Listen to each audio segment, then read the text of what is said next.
அன்றியும் அவர்களுக்கு ஒரு உவமையை சொன்னார். அத்தி மரத்தையும் மற்றெல்லா மரங்களையும் பாருங்கள். அவைகள் துளிர்க்கிறதை நீங்கள் காணும் போது வசந்த காலம் சமீபமாயிற்றென்று அறிகிறீர்கள். அப்படியே இவைகள் சம்பவிக்கிறதை நீங்கள் காணும் போது தேவனுடைய ராஜ்யம் சமீபமாயிற்றென்று அறியுங்கள். இவையெல்லாம் சம்பவிக்கும் முன் இந்த சந்ததி ஒழிந்து போகாதென்று மெய்யாகவே உங்களுக்கு சொல்லுகிறேன்.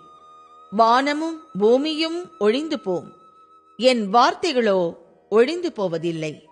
உங்கள் இருதயங்கள் பெருந்திண்டியினாலும் வெறியினாலும் லௌகீக கவலைகளினாலும் பாரமடையாத படிக்கும் நீங்கள் நினையாத நேரத்தில் அந்த நாள் உங்கள் மேல் வராத படிக்கும் எச்சரிக்கையாயிருங்கள்.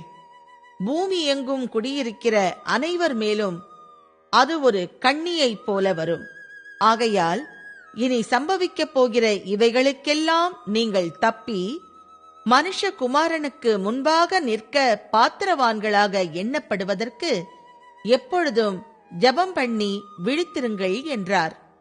அவர் பகற்காலங்களில் தேவாலயத்திலே உபதேசம் பண்ணிக் கொண்டிருந்து ராக்காலங்களில் வெளியே போய் ஒலிவமலை எண்ணப்பட்ட மலையிலே தங்கி வந்தார். ஜனங்கள் எல்லாரும் அவருடைய உபதேசத்தை கேட்கும்படி அதிகாலமே தேவாலயத்தில் அவரிடத்திற்கு வருவார்கள்.